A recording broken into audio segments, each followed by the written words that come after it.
এই বছর প্রথমবারের মতো মার্কিন যুক্তরাষ্ট্র টি-20 বিশ্বকাপ ওয়েস্ট ইন্ডিজের সঙ্গে আয়োজন করায় প্রথম থেকেই ক্রিকেট ফ্যানদের মধ্যে এই দেশের ওপর বিশেষ নজর ছিল।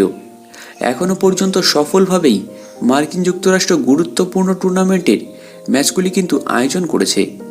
তবে নিউ ইয়র্কের পিচ ক্রিকেট মহলে রীতিমতো সমালোচনার মুখে পড়েছে।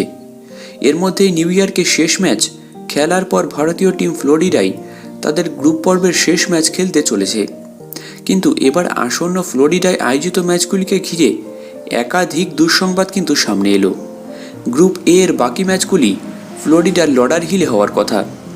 ভারত ইতিমধ্যেই সুপার 8-এ জায়গা করে নিয়েছে, ফলে কানাডার বিরুদ্ধে তাদের গ্রুপ পর্বের শেষ ম্যাচটি খুব একটা গুরুত্বপূর্ণ নয়। কিন্তু ফ্লোরিডায় হতে যাওয়া ম্যাচগুলির মধ্যে আয়ারল্যান্ড বনাম পাকিস্তান এবং আয়ারল্যান্ড বনাম ইউএসের ম্যাচটি সুপার 8-এর যোগ্যতা অর্জনের জন্য খুবই গুরুত্বপূর্ণ ম্যাচ। তবে তার আগেই ফ্লোরিডার প্রাকৃতিক বিপর্যয় ক্রিকেট ফ্যানদের চিন্তা বাড়াচ্ছে। গত কয়েকদিনের টানা ঝড় বৃষ্টিতে ফ্লোরিডায় বন্যার মতো পরিস্থিতি তৈরি হয়েছে। ইতিমধ্যে এই অঞ্চলে বন্যায় রাস্তাঘাট, বাড়ি সব ডুবে গেছে।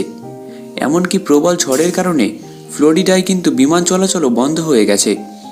আবহাওয়া দপ্তরের সূত্র অনুযায়ী বলা হয়, আগামী কয়েকদিন ধরে এই এলাকায় ভারী বৃষ্টি অব্যাহত থাকবে।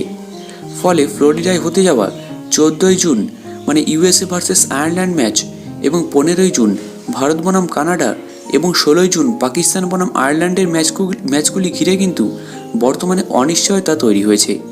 হয়তো আইসিসি অন্য স্টেডিয়ামে কিন্তু এই ম্যাচগুলো সরাতে পারে।